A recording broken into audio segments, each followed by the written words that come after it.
Okay, so I'm ready whenever y'all are. All right, I'm recording. Okay. Show of hands. How many people do we have in the room, by the way? Oh, I can't tell. Okay, I can't tell from here. 13, it looks like. 13. Excellent. Great.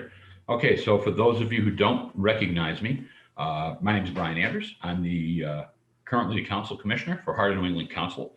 Thank you for taking the time to spend some of your hard-earned free weekend time learning how to be better Scout leaders. This is fantastic.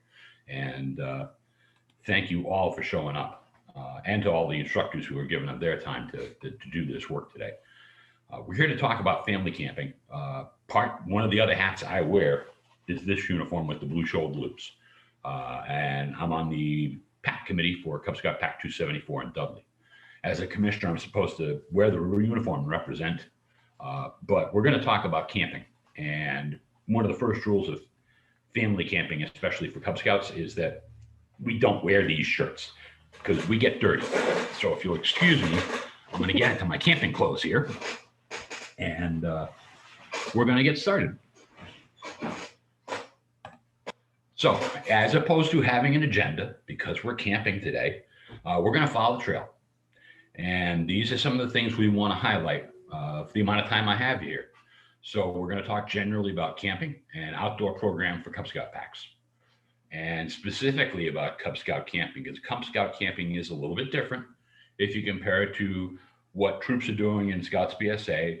Definitely very different from what the venturing crews are doing. And we want to highlight some of the differences. We're going to talk a bit about how to plan a program for your Cubs. Key thing to take note of is that, especially, at least my experience with my pack, our Cubs need to be on a schedule. We need to keep them engaged and active, but we also need to specifically schedule some break time as well, because we don't want them just flaming out sometime in the afternoon. So we'll talk about that a bit. We're going to talk about what the BSA refers to as age-appropriate activities and why they exist.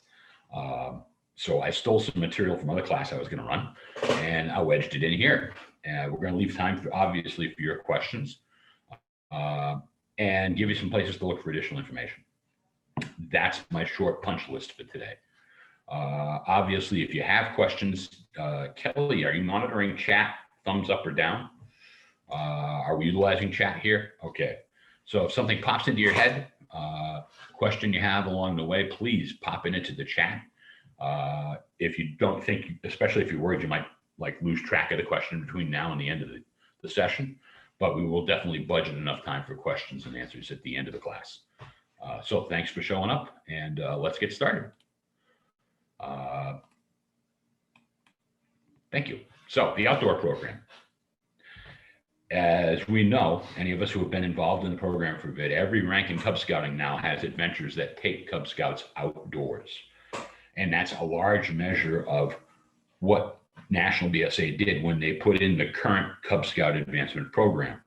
Cub Scouts were spending way too much time sitting and doing, and we want them outdoors. This is, especially now, this is a great opportunity to get our youth back up and exercising something more than their thumbs and doing something more than adjusting the pad under their seat.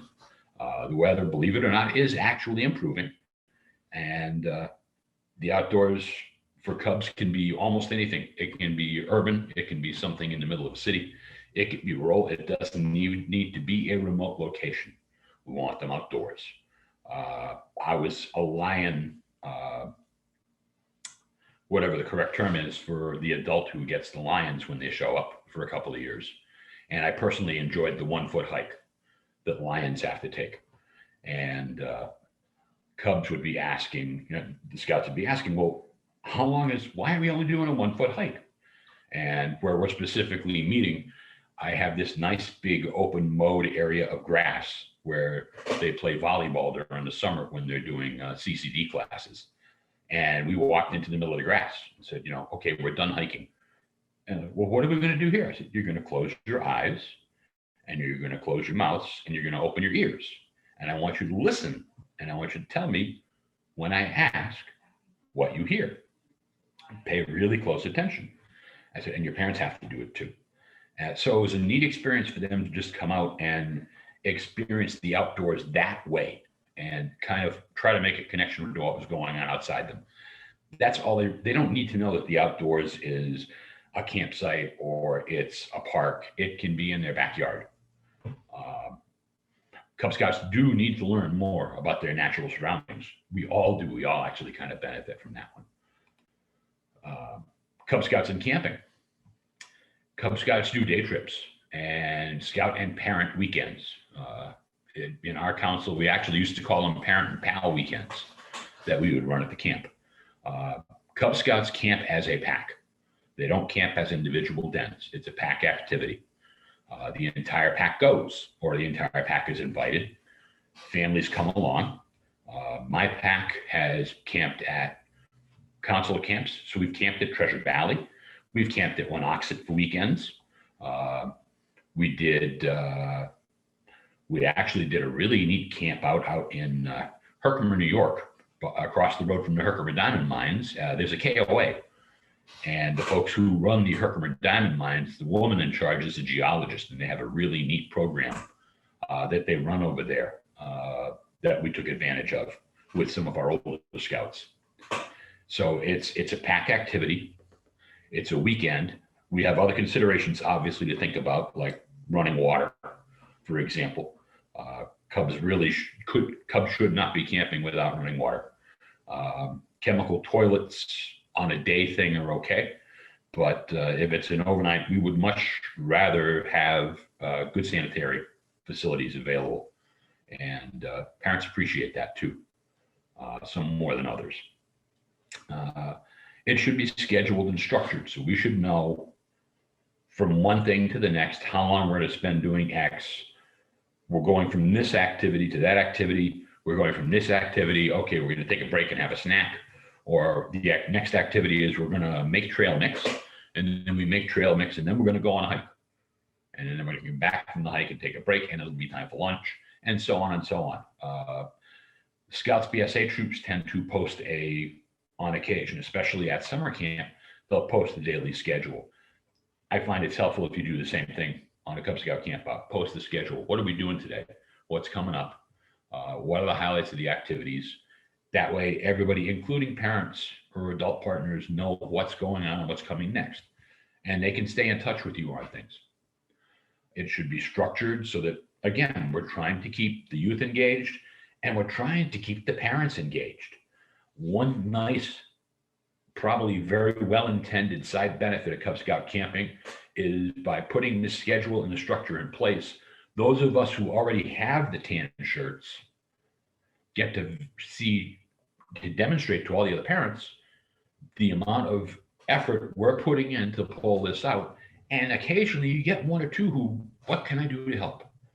And that gives you the whole rest of the camp out to sink the hook and make sure they go home with an adult application in a query form and a background check form, and that they bring them back at the next time they have a den meeting. It's a great way to recruit leadership. There are specific rules when it comes to camping. So Cubs don't camp with Cubs. Cubs share a tent with their adult parents, but the Cubs don't share tents by themselves. That's unique to Cub Scout camping, or at least when they cross over to a Scouts BSA troop at 10 and a half or 11, then they'll be sharing a tent with another Scout, but a Scout who's less than 2 years older than them. But from a Cub Scout camping perspective, they are not. They are sharing tents with nobody other than the parents or the adult partners who are with them. Shameless plug. Totally shameless plug here. In order to conduct a pack overnight camp out, at least one registered adult leader. And remember, registered adult leader means, okay, we've got an application at the office. They've done a query check. They've done the background check, and they have completed youth protection training, and they have paid their fees. Now, that does not allow them to be a leader on an overnight camp out with Cub Scouts. They then have to attend and complete the basic adult leader outdoor orientation training, blue training. And they also have to follow all the youth protection rules. the shameless plug is, of course, if you didn't know, May 22nd and 23rd, Baloo is taking place at Treasure Valley Scout Reservation. And I'm presuming there is still room. Otherwise, I wouldn't have thrown this up there. But again, There's three spots. Three spots left. Three Yep. spots. So it's selling out fast. It is. It's an exceptional program. Of course, it's changed since I took it.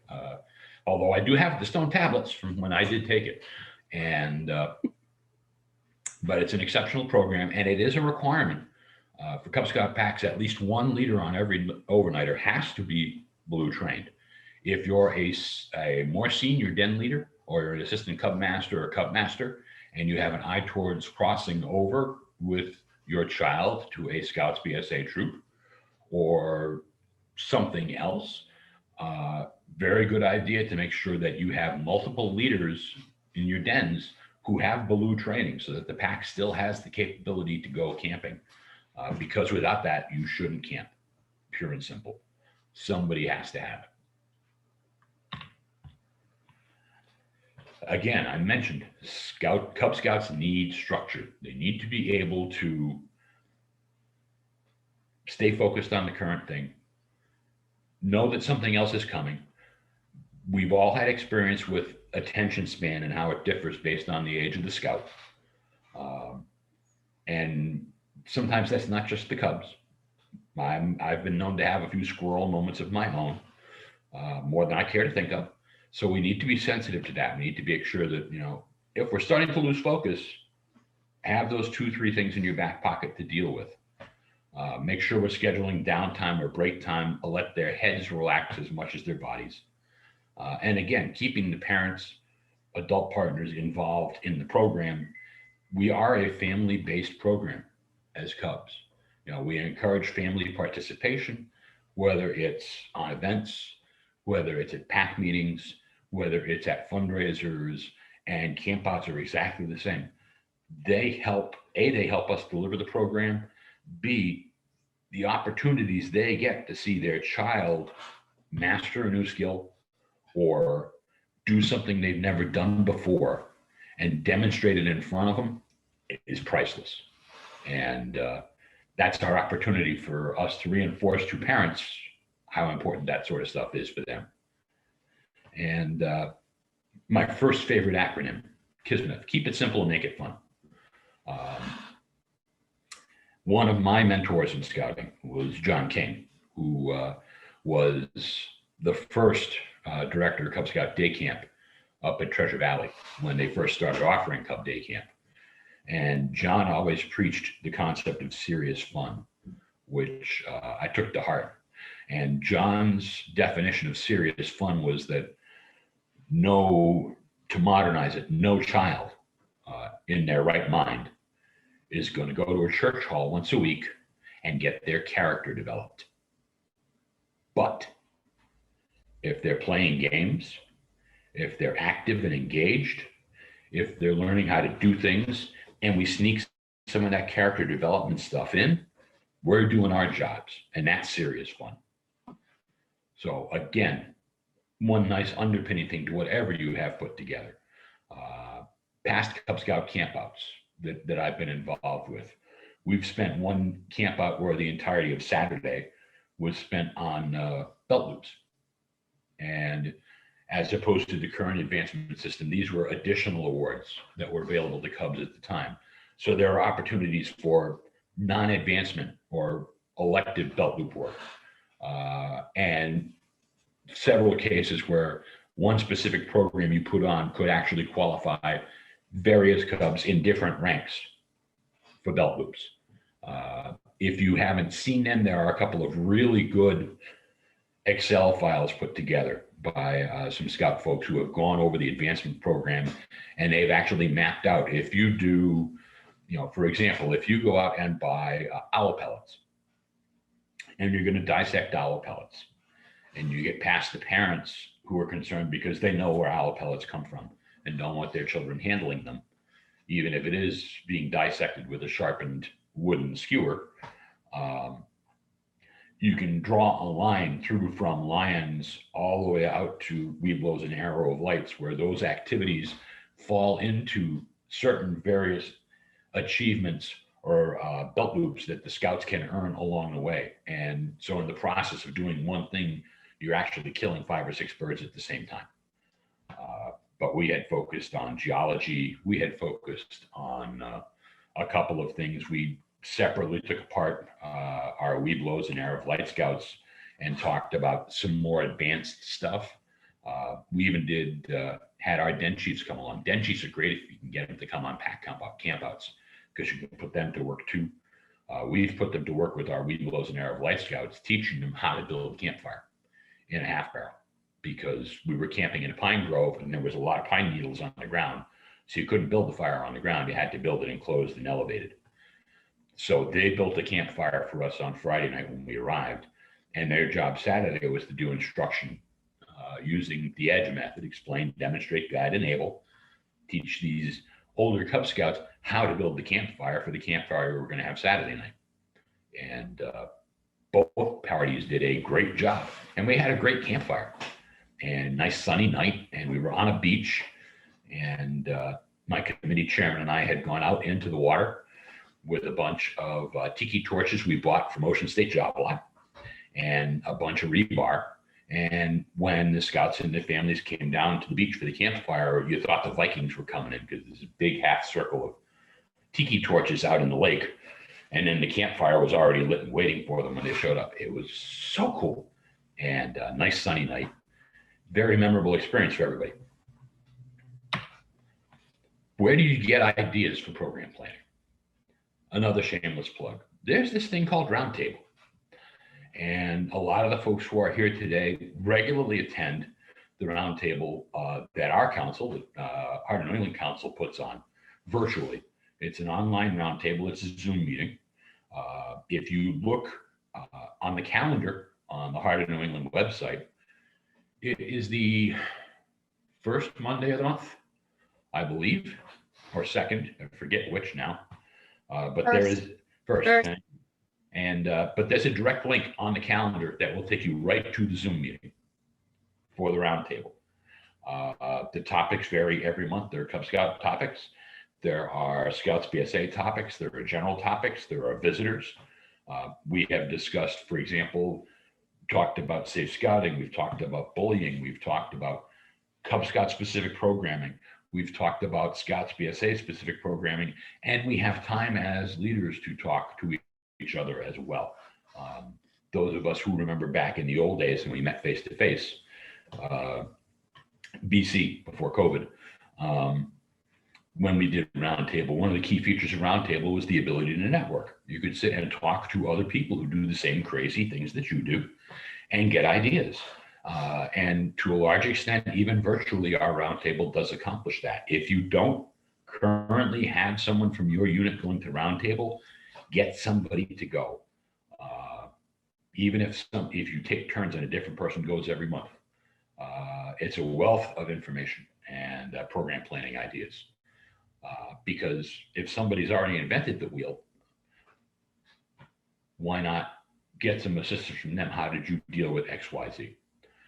The scouting.org website, which is the national BSA website, there is an entire section just devoted to Cub Scouts. That's the URL to get you to that Cub Scouts specific zone of the National Council website.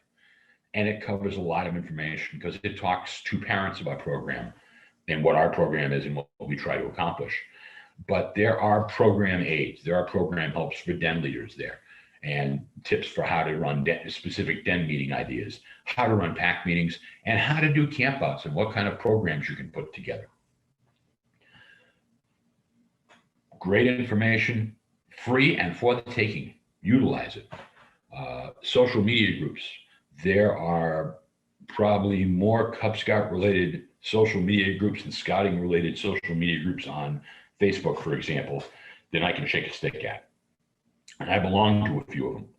And again, another great group of people where you can pop in to a Facebook group for Cub Scout volunteers, for example, and say, I've got a pack camp out coming up middle of May, weather looks like this.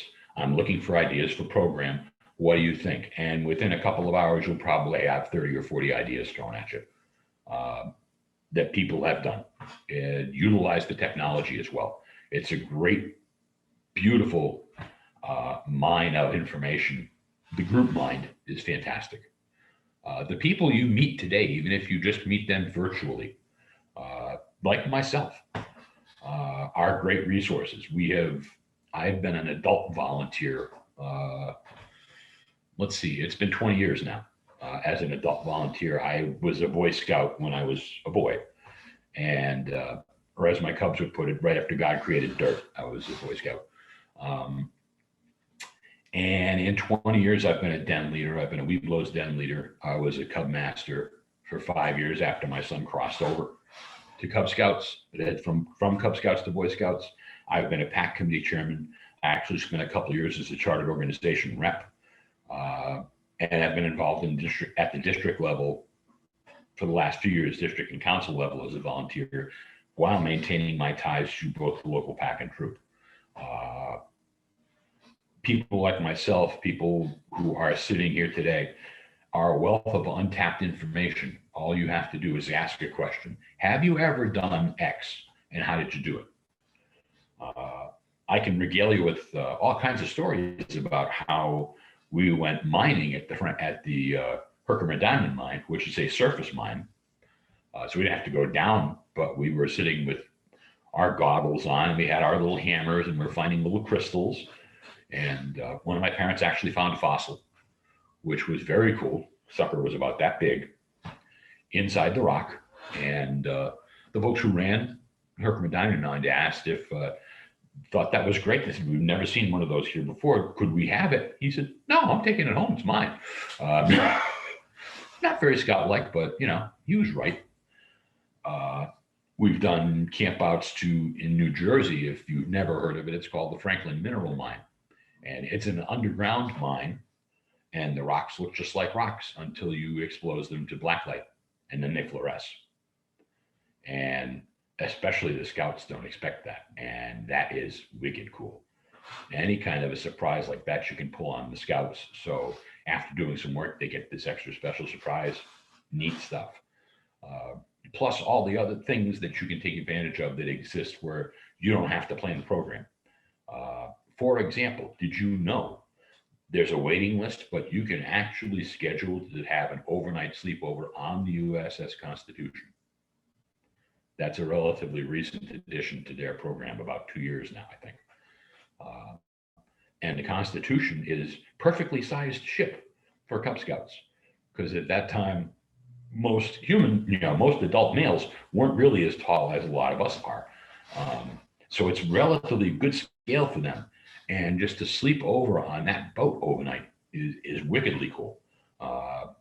Plus, of course, you have the Massachusetts, you have the Salem, you have the Museum of Science overnights, which aren't necessarily camping, but it's quote unquote outdoor. It's quote unquote program, and it's an opportunity for them to experience something new, educational, and something the family can do together.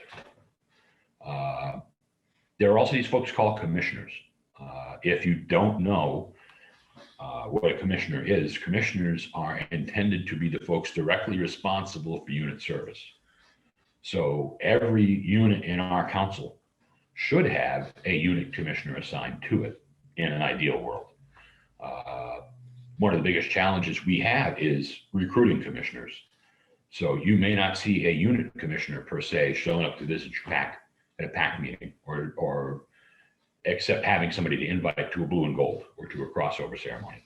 But there are commissioners in our council who will gladly come and attend those events and gladly come and do stuff for you.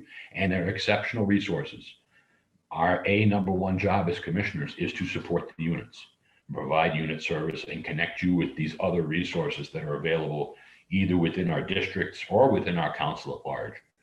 And that goes beyond just program planning and what folks like the Cub Scout Experience Team are offering, but resources in terms of even the mundane questions we have to ask, like, is it okay for us to do this activity?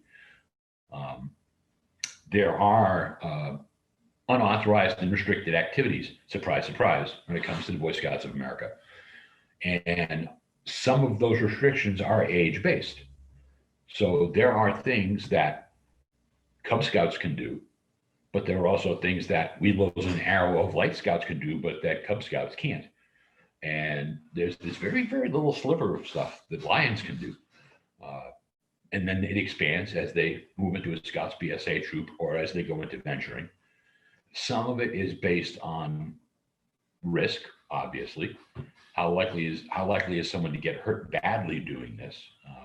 Which is why, for example, Cub Scouts don't go whitewater rafting as a scouting activity, because there is a lot more risk there.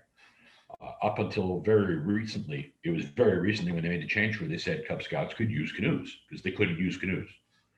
They can now use canoes if you don't know that. A Cub Scout can be in a canoe, but it's two people in a canoe. The second has to be their parent or adult partner. They both have to be wearing life jackets, PFDs, personal flotation devices. And it cannot be on moving water. So they can't canoe on river, but they could canoe on Browning Pond, for example, or they could canoe at Camp Penobscot on non-moving water. So those all exist, all those guidelines exist in what's called the Guide to Safe Scouting.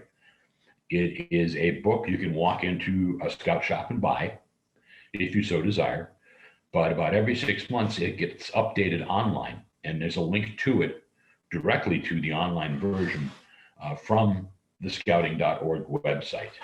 And it tells you in very clear terms for various categories of activities what we can and can't do, and to an extent why we do and don't do that. And again, we have to remember that this is all within the focus of looking at it as a scout activity. So as a Cub Master or as a den leader, I cannot, for example, take my Cub Scouts paintball is a definite no. Laser tag is a definite no. It's also a definite no for Scouts BSA units because we preach that you don't aim something that looks like a weapon at something that looks like a person or part of a person. We shoot at targets. We don't shoot at zombies or any of that other stuff. That's how we operate. Does that mean that you can't do it totally? No, but you can't do it as a scouting unit. I'm firmly aware of troops that have organized a lock-in overnight at a laser tag facility. And all the youth that happened to be members of the same Boy Scout troop, but they didn't go as scouts. It wasn't a scouting activity. The big difference there is from an insurance perspective, there's no coverage provided by the BSA and their group liability insurance if it's not a scouting event. So if somebody gets hurt and you're the person responsible for the event, any trouble is going to fall squarely in your backyard, and there's nothing that we, the BSA can do to help other than say, maybe you shouldn't have done it.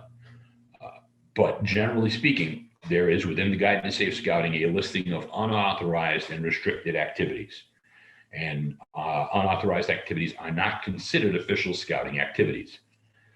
And we put ourselves at risk because our insurance specifically doesn't cover those. This is a very small piece. It's actually about half of a chart that's available. You get it with a lot of the position-specific Cub Scout training, the age-appropriate guidelines, and it will go through a listing of, for example, outdoor skills. And you will see that, for example, starting a fire, you start seeing that as an allowed activity with Weeblos camping and Arrow of Light Scouts going up through Scouts BSA.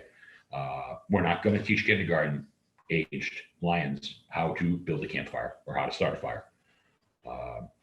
We will eventually teach them, though, that, you don't play with matches, but don't be afraid to use them. I've run into way too many teenagers and young adults who don't know how to strike a match because they were told that you don't play with them, so they just never learned how to use them. This is readily available, and if you look closely, and your eyes are much better than mine, It actually lists the URL where you can find the graphic for the entire chart if you so desire. It makes a great wall hanging. Little scroll at the top and the bottom, maybe burn a little incense on either side. Do it during PAC committee meetings. Very impressive. So I've been talking for 35 minutes now, and I could probably go for another 35, but I'm just going to stop. And I'm going to stop, and I want to listen, and I want to hear what you have to say, and I want to hear if there's any questions out there that you specifically have. So I'm gonna close my mouth and listen up and see what comes back. What you got? Well, Brian, I'm Stephen Vitale, the Cub Master Pack 1 in Acton. Hi, Stephen. How are you? I'm doing very well. Thanks for taking the time to go through this with me. So, I like your lay, by the way. Just I got to get that out of the way. I think that's great. Oh yeah, we had a luau for lunch. Sorry about that. Excellent. Excellent. The question I have is kind of procedural in a way. You mentioned as part of your camping experience where you had something starting on Friday night, and then you mentioned going into like a campfire on Saturday. At least in our pack, our perception was that Cub Scouts can only camp for one night. That is correct. And So, we would set up Friday night. And basically we did it that way because we had some parents who, for religious reasons, we had to have a little bit of flexibility. So we'd have a small number of people who would show up Friday and stay Friday night, but then leave after the campfire Saturday and go home. And again, families had the option to do that because Sunday morning we didn't provide program and we didn't provide a meal. So they could get up Sunday morning, pack up their stuff and go, or they could leave Friday night and sleep in their own beds. okay, so there were in fact families who camped out in a tent for 2 nights. Yes. But there was some technicality where part of that wasn't. It was, I guess, the best, I guess the best way I can describe it, we tried to offer the overnight experience with flex scheduling. I guess that's the best way I can describe it. Okay, that's good. Thanks. Can I ask a question that's like an addendum to that one? Absolutely. How about Weeblos? Weeblos, speaking personally, we tended to push Weeblos and Arrow of Light Scouts, push the limits a little more with them because at that point, we're not just Cub Scouts. We're now in the serious activity of making Scouts BSA members. We're gearing them up to cross over and join a troop. And we wanted that experience to be more like what they would see. That's why we pushed them. We did a separate Weeblos and Arrow of Light only camping experience. That was 2 nights. And it typically was above and beyond what the pack would normally do for a pack program. And those are the groups that we took to Herkimer, New York, and to the Franklin Mineral Mines, and took to Camp Winoxet. We took them to Winoxet. We did programs. Actually, we did program at the Audubon Society right back over the state line in Massachusetts. And then they got up Sunday and hiked Mount Monadnock and came back down and we went home. So it was an active camp out, and very much in weather like yesterday too, of course, because if it's not damp, you're not at camp. So with them, we pushed a little bit more, and it made the transition easier, it seems, because that in combination with having more association with the scout troop, whether it's the one that your chartered organization has or one you typically feed or any scout troop, it gets them mentally, them and their parents, more ready for that transition. You know, it's not quite as jarring. I'm a big advocate for day camp and Weeblos resident camp for that reason as well. My son did not have Weeblos resident camp as an option when he was in Cub Scouts. We didn't have a resident camp program in the council. And his first year of summer camp with his scout troop, he did great until the letter from my daughter arrived at Wednesday, and he broke, and it was painful. He was very homesick. He was very upset. He did not want to stay and finish the week out. And we had the long talk. I was not like, no, you have to stay, you have to stay. Although I did a few times say, well, you've come this far, you really should see it all the way through, kind of thing. And that was only a problem the first year. The rest of the time he was in Scouts, looked forward to summer camp, even though he hated using insect repellent. So by Wednesday, he was pretty sore anyway. I guess I would say the easy answer for me is to say that as the Scouts are older, as the Webelos and Arab Light Scouts are older, and when you look at that age appropriate activities column, you'll see they're allowed more latitude. We have to challenge them a little bit more. And that's the other half of the equation for age appropriate. It's not just activities where there's higher risk, but it's also, we want to, in all honesty, hold some stuff back. We want to still have a carrot we can dangle in front of them. When you get to this point, then you can do this activity. When you cross over to a scout troop, then you get to shoot a 22 at the rifle range. Then you get to step further back from the line where the archery range, those types of things. We maintain some of that to have a lure to keep the scout moving forward, to keep them progressing, to keep them engaged and active. I apologize for my share. I would mute myself, but then I could answer questions and nobody know what the heck I'm saying. Anything else? So Brian, I have a question. Sure. My name is Jennifer. I'm with the Spirit Adventure Council. Hi, Jennifer. I have lions and I also have bears that are going to be Webelos next year. So I'm going to be taking the blue training, and I guess my understanding is that, correct me if I'm wrong, am I able to take my Webelos next year as a den camping? I will defer to the person who's running Blue for us on that one, if you don't mind, Kelly. Not at all. My understanding is that starting at Webelo, you are able to do den camping.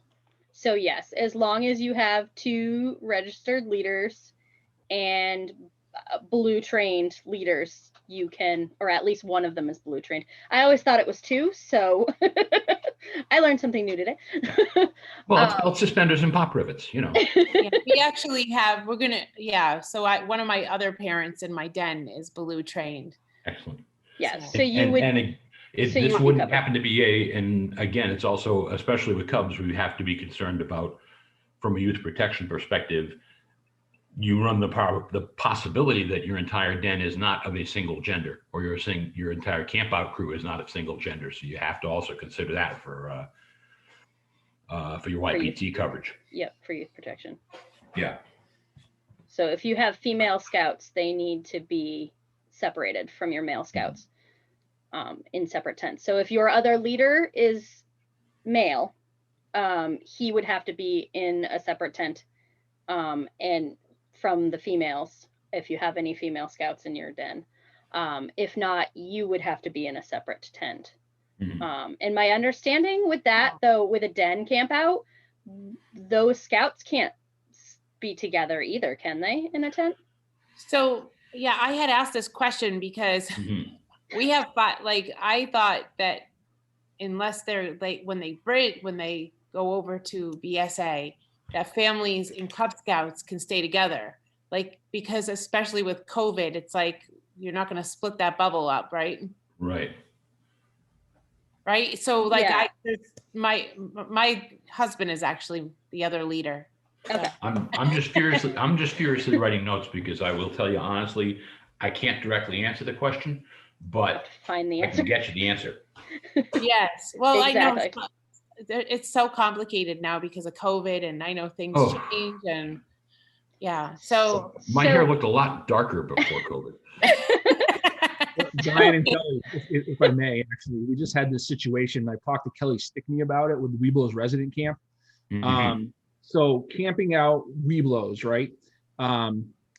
Boy dens and girl dens can be on the same camp out, separate sides of the campsite, but you must have over 21 male and an over 21 female. Yeah. Even brothers and sisters are not allowed to stay in the same tent, though. That is what we found out. We did a lot of digging on that. The reasoning is unclear, but brothers and sisters cannot stay in the same tent. I would expect that's out of what they would now call an overabundance of caution. Mhm. You know, somebody observing the camp out and not knowing that would be brother and sister Brother sharing and a sister. tent, Exactly. and would just be licking their chops to go after the scouts for something else. Would that apply to a family camp out as well, like a pack family camp out, or just if you're going with dens? My understanding is just the dens. Okay. Yeah, that was my next question. But Because if you're supposed to camp with your family, then Yeah, that's what Right. that's what my question is, because like, so I have a daughter, like all my kids are in scouts. So my two lions are my twins that are 5, boy and girl. And then I have an 8-year-old. So my 8-year-old has to be in a different tent than all of us. not during a pack camp out, but if you No. were taking your den when he crosses over next year into Weeblos, and you're just taking the Weeblos, but you're as a leader, obviously you're probably bringing your twins with you, because I would do the same thing with my younger scout. We can't leave them here alone. Yeah, obviously. And so I'm in the same situation because my husband is the Arrow of Light leader, and we were talking about a den camp out. I would come as the second leader. Both of my children would be there. So my understanding would be, mine both happen to be male. We would be okay to camp as a family in the same tent, but all of the other scouts would have to be in their own tents, though, right? Because they wouldn't have necessarily have their parents with them, because it's a Correct. den camp out. So if Right. they didn't have their parents, a single tent, but if their parents came, they could share a tent with their parents, correct? Yeah. In a non-COVID world, we'll pretend that we live back in 2019, right? Yeah. A male scout and a male Weeblos and a male Weeblos can bunk together, even if they're not, in the same family. So yes, but exactly, if the den leader has a child and another child, it's a family camp out. That's a family right there. So yeah, does that make sense? Yeah, in our pack, like we set it up where a parent has to be with the scout. right. Okay. That's what we do too. Yeah, that was typically our requirement as well. But if it's just going to be the Weeblos den and you're still bringing your 5-year-old, your lions with you, I would probably suggest they're in a tent with you, and then maybe your husband with your older scout. That's what I was going to say as well. Because they're 6, and you don't want to, or the girl sleeps with you and the boy sleeps with your husband and the Weeblo. My daughter would love that. It's mommy time. Right? Right? So I think Girl that time. would get you around it one way or another. Yeah. That way you're keeping Well, the Boy Scouts out, and whichever way you do it, you're with them. And they're 6, so whatever. Because you also have that 2-year difference camping Yeah, in the same amongst tent. the two So scouts. you're got It's a lot of also things. nice. It's also nice for the Weeblos to get their own tents and set them up and sleep in them anyway. Because Correct. they don't Yeah. have to learn all that. Yeah. Both of my Tiger and my Arrow of Light, they both at family campouts. My husband and I have a tent, and then they each have their own tents. So the 3 tents at a family camp out for my family unit. They each have their own tents. Just that was my understanding, that they needed to anyway, because they're more than 2 years apart. But Okay. Thank you. Okay. I just, a couple of quick points I want to get across. Again, when you have questions, and I threw this up there, the chartered organization, especially in the current COVID times, if as a pack or as Weeblos Arrow of Light dens, if you're planning camping, your chartered organization needs to know and be informed, because they basically have to sign off at this point in time. They have to give you permission to go. We need to remember that the chartered organization actually holds the license to operate our units. So we need their permission. And some of our chartered organizations don't know that, which might surprise absolutely nobody, but it is what it is. Again, unit commissioners, commissioner staff, great resources to lean on. Your district executive or district director, if you have one accessible. Heart of New England, we have a generic mailbox that's at the Council Service Center, hne@scouting.org. And you can drop an email there, and based on the content of the email, there are 3 people at least in the office who monitor that, and they'll route it appropriately. The last email address there is mine.